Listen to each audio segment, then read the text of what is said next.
Ladies and gentlemen, welcome back to another episode of the Combat Sports Report podcast with your boy Mike, one of the co-hosts, and with your other sexy boy co-host, Alan Gittleman. Yes, sir. Yes, So, sir. Mike, what podcast number is this? what podcast number is this? I believe we are at 23. 23 23, or sir. 22? Oh, fuck. I missed my 23. opportunity to be like 22. Yep, I'm gonna double There check, it but I is. believe we are on episode 23. Okay. Uh, We got a big week ahead of yeah, us. episode 23 today. Let's And go. folks, we got we got a big fight week for UFC this weekend. I mean, honestly, this UFC card is the main focus this weekend. Hmm. I mean, we are a combat sports page. We don't only cover MMA, but nothing really else matters at this in this week. So we're focusing on the pay-per-view for this weekend, folks. It has me UFC 316, Marab versus O'Malley 2. ooh, Okay. baby. We. And Mhm. that's not all, folks. We got another title fight. We got two title fights this weekend, and we got Juliana Pena, the woman who beat Amanda Nunes. Like, got a lot of hype behind that. But she's facing the dominating Kayla Harrison, who dominated PFL, won two titles, and Mhm. has now been on a tear in the UFC. And folks, Yep. if you don't think that woman's fight is big enough, Amanda Nunes wants the winner of that fight. So that should tell you all you need to know about that fight, bro.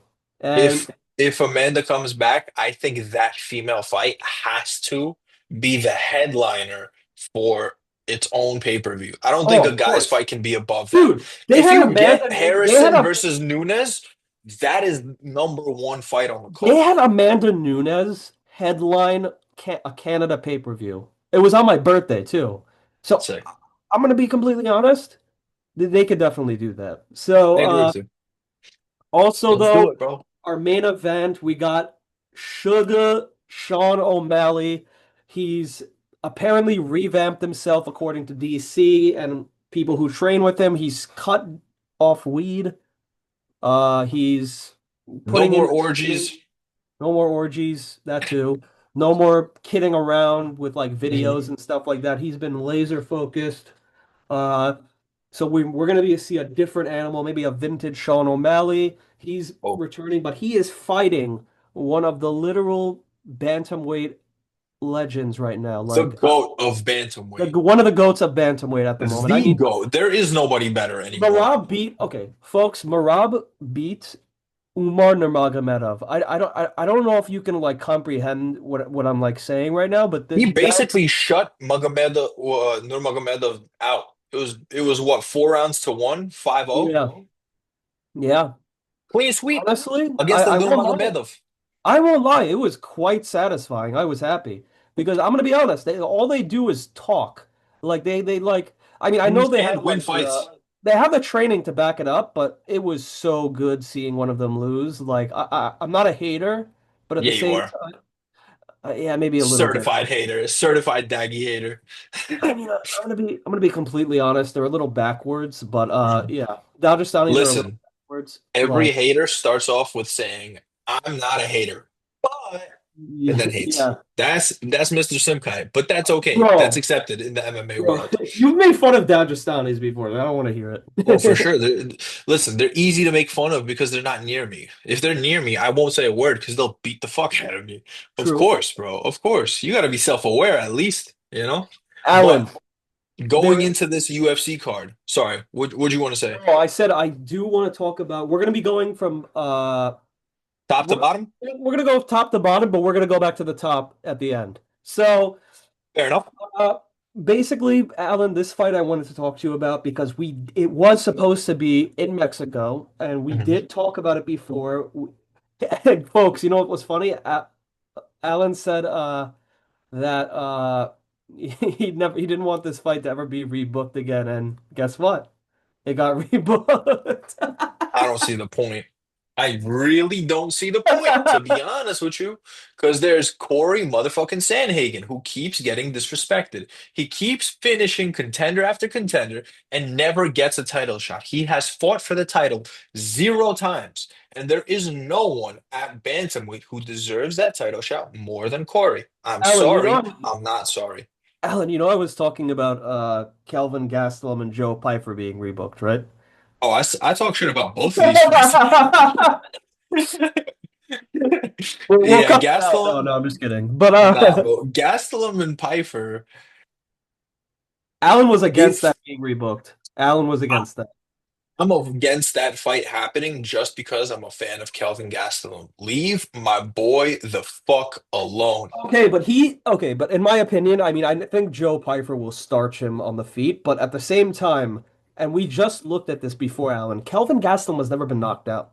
He's never been knocked out. He's been submitted, but he's never been knocked out. Let me give you a fun fact there, Buckaroo, to tag along to your fun fact. No, like everybody in history has gone, like every fighter in history has never been knocked out until they do get knocked out. And then what happens, right? Everybody's like, this guy's chin is unbreakable, it's uncrackable. Drew Dober, iron chin. Then he got starched. Then he got starched again. And then again. It's not good for the fighter's health. Okay? Yeah. Sorry to sound like a responsible mom, but fucking, I like Kelvin Gastelum. I like how he fights, and I'd rather not see him fight Joe Pyfer, a guy who has really solid grappling, power that rivals Francis Ngannou's, crazy top control, crazy ground and pound, and a youth advantage, a height advantage, and a reach advantage. Yeah, it's not If gonna. Kelvin Gastelum wins, I will shave my eyebrows off. How about that? Oh, If he wins, I'm shaving my eyebrows off. guys, There, you heard it here on the pod. If Kelvin Gastelum gets the win, Alan I'm shaving Gittleman my will shave eyebrows his off. eyebrows. And you know what? Maybe we'll put it on the clip just to show everyone you did it. No, we will. We will. For sure. We have to. Uh, Otherwise I'm not a man of my word. If Kelvin yeah, Gastelum wins that fight, I am shaving my eyebrows off. but yeah, I mean, listen, I think Joe Piper is also going to win that fight. It's definitely the featured fight for a reason. A lot of eyes are going to be on that. Mhm. Again, folks, it was supposed to be in Mexico. Also, I'm it's glad it's in Newark because now I get to go. Woo, woo. yeah, guys. I don't know if you know. If you don't know, now you know that our boy Alan is gonna be ringside at the pay-per-view this weekend. So Sure. you should definitely take a look at our Instagram because he's gonna be popping out some videos of him just enjoying all those fucking fights. First So guy to ever streak across an active UFC octagon. yeah. Also, yeah. But Alan, now I know what fight we want to talk about. What fight do we want to talk about? Fucking, I'm gonna like have a stroke while I say this, but Patchy Mix makes his Oh, fucking UFC debut, and he is fighting Mario Batista. I don't know about you, Alan. I feel like we've already discussed this, but Mario Batista doesn't stand a fucking chance against okay. Patchy Mix. Okay, let me chime in here real quick. Um, I want to continue your rant right now for Yeah. you Oh, because this is the problem. People in the UFC have seen some of Mario Batista. They have seen very little of Patchy Mix unless they watch Bellator or PFL. Patchy Mix is going to dominate this fight. Okay, he's a submission artist. He choked to sleep a man named Magomed Magomedov, who fought to a draw against Piotr Yan. Am I bugging? It's the right. same Magomed Magomedov, right? 135 pounds. Okay. He knocked out Raufeon Stots, who, ironically enough, on the Dana White's Looking for a Fight show, Raufeon Stots is the guy that they were scouting when Merab Dvalishvili knocked him out with a spinning back fist in like 12 seconds. That's how Merab got into the UFC. His opponent, Raufeon Stots, is the guy that UFC was watching, which means he's obviously very good. And then Patchy Mix knocks him out with a crazy knee up the middle. Patchy Mix also has a win over Sergio Pettis. He finished him. He beat Kyoji Horiguchi, who's also coming back to the UFC. Okay. Patchy Mix should be a minus 5 or 600 favorite in this fight. He is sitting at minus 180. Hammer this line. Hammer this line if ever you wanted to make money on MMA. Yeah, honestly, like it's no question he's gonna win. He I is a mean, lock. He is a bro, lock and a half. okay, I'm gonna Okay. be completely honest here. They should switch Joshua Van and Bruno Silva with Mario Batista and Patchy Mix because they have this guy Joshua Van at minus 700. That should be Patchy Mix. Patchy Mix is literally, Yeah, uh, we'll talk uh, about that fight in a little bit, but I agree with him being a very heavy favorite too. Joshua Van is yeah. a I very mean, good fighter. listen, Patchy Mix, he's basically gonna avenge Jose Aldo. He's gonna. Yeah. No, no, All right, minor interruption, but we're back. You no. guys will see why exactly the Yeah, interruption you is guys very will see important, why. and not just in interruption. It's a Oh, bonus for you guys. bonus, But yeah. back to the Patchy Mix fight. I think Patchy Mix deserves to be a very heavy favorite, and I'm very excited to see what he's going to do in the UFC. Yeah, no, me too. I think it's going to be awesome. I think he's going to put on a clinic. That's a fight you guys should definitely be tuning in for. That's like main event worthy, in my opinion. It's So, almost like it's on the main card of a pay-per-view. shut up. But All folks, right. now to the start of the main card. We got a pretty good banger starting off the main card. We got Vicente Luque, the silent assassin, facing Heaven Trailblazer Holland. I mean, these guys Mhm. have seen it all. They've both main evented in the UFC. I think it's going to be a crazy battle. I mean, Alan, who do you got in this fight, bro? See, this one's a tough one to call, okay? But I'm going with my boy Kevin Holland, and here's why. Yeah. I'm going with pardon. I'm going with Kevin Holland for a couple of reasons. One, Vicente Luque has been stopped in his last couple of fights. I believe he got the win in his last fight, if I'm not mistaken. But it has been a very uneven stretch for our boy Vicente. He got Yeah. knocked out by he beat Themba Gorimbo by submission very quickly, round one. But then he lost to Buckley. He beat oh, Buckley was one. Buckley's not even that Buckley fight's not even showing up on Google. You know that? Which is Yeah. crazy. Anyway, he lost to Buckley. He lost to who else? But I just think that Holland has all the tools to beat Vicente Luque, even though I'm a very big fan of Vicente Luque. I like his style a lot, very boxer heavy, but Kevin Holland's reach is insane, and I think he's going to be able to pick him apart from a distance. Yeah, I agree. I think it's going to be, there's a reason it's the main card opener. It's going to be a crazy high level fight between two veterans of the game, especially in the UFC. So I'm very excited for that one. And then Alan, we mentioned this fight briefly before. It is our Mhm. prelim featured fight. Yep. Bruno Silva, 14 and 6. He's a plus 450 underdog against Joshua Van 13 and 2 and Joshua Van's minus 700. I'm going to tell you why Joshua Van is minus 700. I don't know if Let's you hear know, it. but Joshua Van, like other fighters, and maybe other fighters that we'll be meeting soon, is part of Fury FC. And I don't know if you know this, but he is actually in the Fury Hall of Fame alongside one other guy, Alex Morono.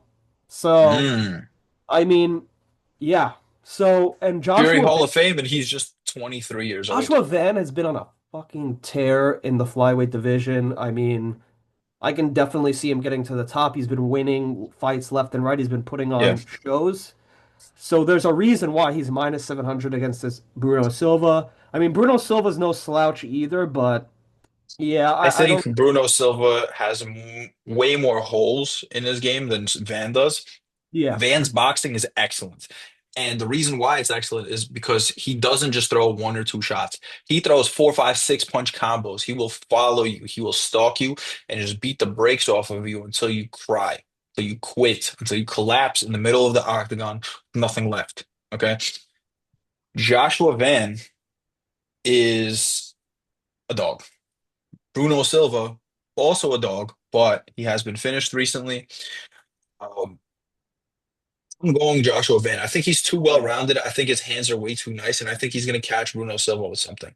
I'm not saying guaranteed knockout, but it's either knockout or decision for me.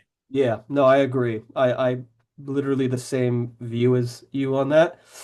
So that's going to be a great fight. I mean, Alan, this next fight though, Mhm. I'm okay. I know who I think's going to win. We have a light heavyweight banger between Azamat Mirzakhanov. Murzakanov. Butchered his name. He's minus 600 against Brendason Ribeiro. I Mhm. mean, Brendason in his last fight was very impressive, and he defeated an undefeated guy. We keep forgetting that. Mhm. So I honestly like Azamat's a minus 600 favorite against him, but I don't know. I'm not going to underestimate Brendason Ribeiro in this fight. I'm going Azamat Murzakanov by knockout round one. Okay, you might be right, N- but Knockout round one. Brendan Ribeiro did beat DR Nurgojai, but that was by decision. I think Nurgojai was coming in on short notice also. yeah, Um, he's a heavy or something like that. I remember. he's like a very light guy who fights at heavyweight, I think. I think he fights at both weight classes. But anyway, I could be wrong about that. But Asimov Murzakanov is very technical in his striking, whereas Brendan Ribeiro is more of like a swang and bang type style. I Yeah. like Murzakanov piecing him up with the jab, and then I like how Murzakanov also like counters some of these really like brolic, really like aggressive guys. Have him win it by knockout. Yeah, I kind of can't disagree with you there. Also, we got another one of the big boys up. We got and I already know who I think's gonna win this. We got Sergey Spivak against Waldo Cortez Acosta. I'm not gonna Mhm. lie, I'm going with Spivak. I think Spivak has more experience in main events. He has more experience with tougher opponents. I'm not underestimating Waldo Cortez Acosta, but I think Sergey Spivak by sub. So, I'll be honest with you, I completely agree, but there's a danger factor here. Every time I bet against Waldo Cortez Acosta, he wins yeah, that's every true. single time. Right? I thought Big Boy Rebelis de Spain was gonna beat him. Nope. He took his O. I thought he fought Romanov, right? Yeah, and he beat I thought Romanov. I thought Romanov was gonna win. He beat Romanov. I Uh, think Spivak is gonna win just because of the level of competition he's faced. But Cortez Acosta is very well rounded. Cortez Acosta Okay. also finished Ryan Spahn at heavyweight. That's right. That's right. That So, I mean, was his last fight, right? yeah. So maybe I'll switch my prediction. I think maybe it could be by sub, but I could also see Spivak winning by UD. So, Mhm. I agree with Spivak by decision. holy shit, Alan. Okay. Now going to the next fight, but I didn't know this fight was booked. Apparently, I think it's a last minute booking. But holy shit, this might be fight of the night. Chaos Williams is fighting Andreas Gustafsson, who was supposed to be fighting last week. Mhm. Both of these guys go for the fucking finish on the feet. Mhm. So we're gonna see a war. Someone is not making it out of 3 rounds. That's just gonna be I my agree. prediction. So I agree with you. I don't really know what Andreas Gustafsson's style looks like when it comes to UFC caliber fighters. Um, I also thought Andreas Gustafsson was he always slated to fight at welterweight? I thought his yeah, fight no, this past. he was slated to fight at welterweight, Okay, and Kalen also Williams is really quickly. Kalen Williams is too nasty with that one shot knockout power. I think if Gustafsson is even a little bit slacking, which I think yeah, he might be just UFC jitters, I think he could Williams. get knocked out. But Yeah. I'll tell you this: Gustafsson in 11 wins, 8 knockouts, 2 subs, so he has 10 out of 11 finishes. He lost to Jolton Luderbach by decision. So Oh, Jolton he's Luderbach, a Luderbach is a glory kickboxer. He was also scheduled to make his UFC debut, and then he was just like, "Wait, I can't make my debut yet. I'm on steroids." yeah, yeah, that was pretty bad. But yep. So Chaos Williams, Andreas Gustafsson, prediction, Alan. Chaos Williams by knockout, probably, but I don't know. Not a high degree of certainty. Okay, I think because he has the experience, I can also see Chaos Williams win, but it's going to be a war regardless. Hmm. So next fight actually does have me interested as well. Is Ariane De Silva, formerly known as Ariane Lipski. She's fighting Wong Kong. who's 7-1 after losing her undefeated record. To be honest, Wong Kong by knockout. I I think agree with you. I think Wong No, Kong is going to come back. And I I think think she's by decision. maybe, yeah, you might be right by decision because uh Ariane Lipsky is one of the best on the ground from what I've I seen. agree. Yeah. So it could present troubles for her, but I think you're right in that regard. Wong Kong will be winning that fight though. I am tempted to agree if Lipsky or if Dos Santos, De Silva. De Silva, thank you. If De Silva can get her down, it's going to be a long night for Wong Kong. If Wong Kong can stuff the takedowns, she's going to be in control of that fight for sure. Yeah, it's going to be a great fight as well. And then wow, I didn't know we have like three more fights, but it's a 13 fight card. That's amazing. Mhm. So our next fight is Jeka Sarig. Uh he's 14-4 and he's Mhm. facing an undefeated opponent who's minus 500, Ju Song Yu, 8-0. I believe Ju Song has come off of the road to UFC. Yep. No, actually, no. He's Jack, come Jekka No, no, did. no. Jekka did, but Yu is actually coming from the Korean Zombies fight promotion in Korea. 8-0. He just got a crazy first round knockout in the second event. So, yeah, I wouldn't miss this one. I mean, I'm obviously going to go with the undefeated guy here. I think he's going to probably knock him out, but I'm going to say Jekka by decision just because I want to hear Simkai do his little catchphrase. And also, I think Jekka needs a win to stay in the UFC. He's fighting out of Indonesia, I believe. I'm pretty sure he's yeah, like the only Indonesia, guy yeah. from. Yeah, I'm pretty sure he's the only guy representing Indonesia in the UFC right now. So I Yeah, think you this might is be right. big for him. He feels a lot of weight on his shoulders, and I think he's going to need to Yeah. show out Yeah, you know to what? stay in the I UFC. kind of disagree, but I kind of agree, but I'm going to say it anyway. Whenever me and Alan disagree on a fight, you know it's going to be a banger. I mean, this one, I can already see it's going to be a banger, so that's an early banger for y'all. Mhm. Uh, and Alan, our next fight, Speaking of our, bangers, speaking of bangers, I mean, our brethren from the homeland, Yalnal Ashmuz. He is a Circassian Israeli. He is 8-1, and he is fighting Killian Salkield from Australia, I believe. yeah, who's And also 8-1. yeah, he's also 8-1. I'm gonna be completely honest. I'm kind of offended by the The scores odds. here, by the odds. I mean, they have Killian as a minus 500. I'm sorry, but that's complete bullshit. I mean, if you've watched Yanal Ashmou's fight, he is fucking slick. He is fast. He knocked out Sam Patterson, forced him to move up to a weight class, as Alan said before. I, And since then, Sam Patterson's undefeated, by the way. yeah, exactly. Yanal All Ashmouz, finishes. he's a problem at lightweight. He he's a mountain man. He's a mountain man, and he's Israeli. So that's a double Hmm. fucking factor of grit. So, Hmm. I mean, Yeah, I like Yanalish moves in this fight, but I yeah, don't like the fact that Salkild has a pretty decent reach advantage of six yeah, inches. that is a 6 inch problem. reach advantage, 5 years younger. But Yanalish moves is 30, so it's not like he's past his prime. 4 inches in height. The reach and height are obviously very different. They both have knockout power, as they've shown. But I think if you're looking at this objectively, Salkeld will probably be able to edge it out on the scorecards just because of the 6 inches in reach. But if you're talking about like who has a better chance of knocking who out, I'm going with Yanal Shmuz. If Yanal Shmuz can Yeah, get close and close that distance, I that's what think he he did to sleeps Patterson. Salkeld. Patterson had the bigger reach. Patterson, Exactly. exactly, yeah. Well, Yanal Shmuz is no stranger. I mean, 5'8", you're not a tall lightweight exactly, So I think a schmooze knows how to close the distance, get in close, and then turn the lights out. So I'm going Yanal yeah. Shmooze by decision. Alan, in our Mm, first fight, I mean, I'm obviously going to go with Yanal as well, and not mm. because I'm biased, but because I think he actually has the ability to beat him. You're Uh, definitely biased. yeah, maybe a little, but so are you. Nah. So, but Um, first in our lightweight division, also, and it's the mhm. first fight. We got Markel Medeiros. He's spectacular. He's 10-1 in the UFC. and he is facing a debuting opponent at 8-0, Mark. Mark Schweinsteiger. Hmm.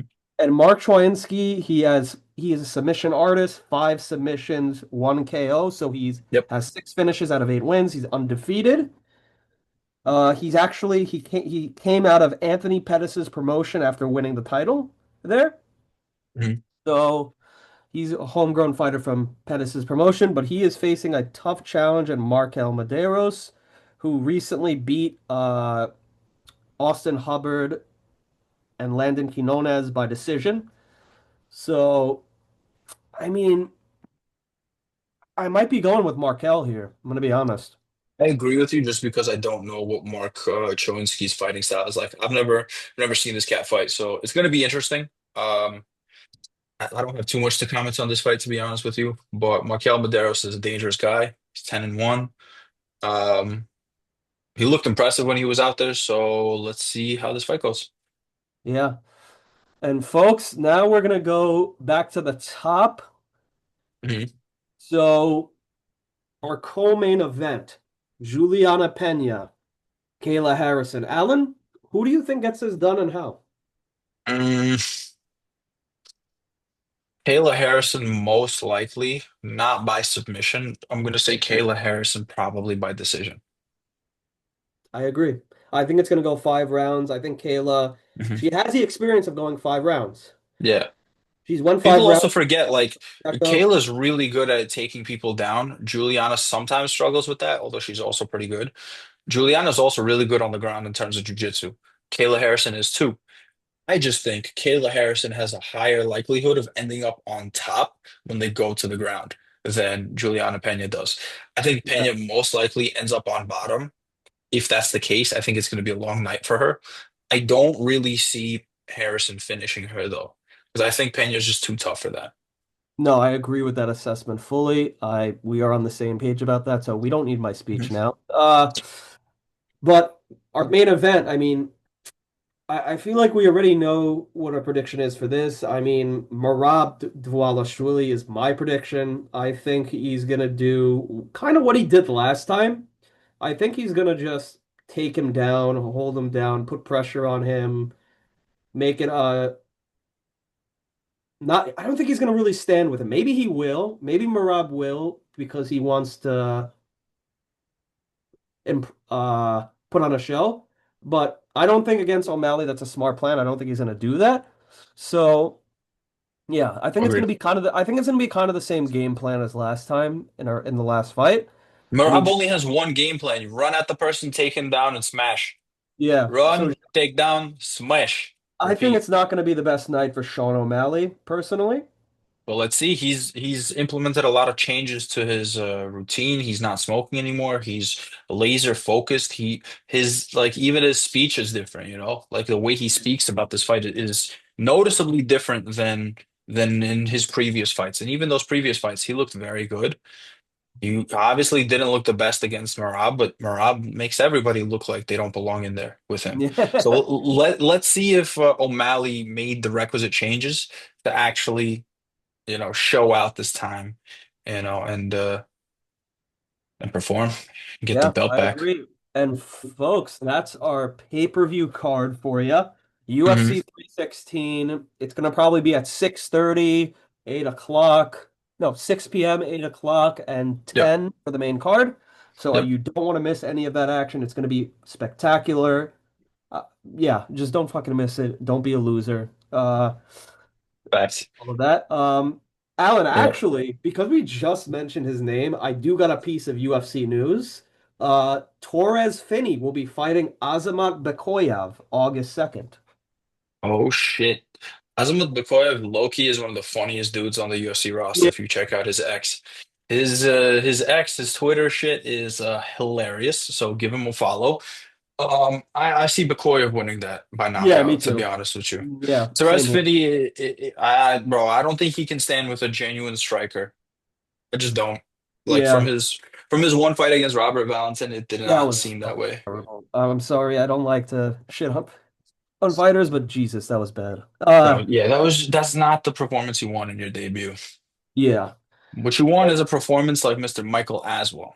That was a good Yeah. performance in And his debut. folks, before we're not hiding anything here. Let him find out. Well, now they know, probably. They don't But know. They don't. folks, like we're gonna probably end our normal preview of this main card for this weekend here, and Mhm. We kind of got a got surprise to, for you coming up soon. So stay tuned, ladies and yeah, it's gents. not really a surprise anymore, but It's always a surprise until it comes out. Alan. Yeah. It's But okay. You'll see what we're talking about in a little bit. Until then, we love you guys. Thank you guys for tuning in. This has been the Sports Report podcast, and we will see you here on Sunday. yep, Peace. we'll be breaking down the pay-per-view. Fuck yeah. Also, Peace. Mm, subscribe to us on YouTube at Combat Sports with a Z Report. And follow us, hit us with that follow on Instagram, no spaces, Combat Sports with a Z Report. please. Means the world to us. Thank you guys. And with that, we'll talk to you soon. Peace.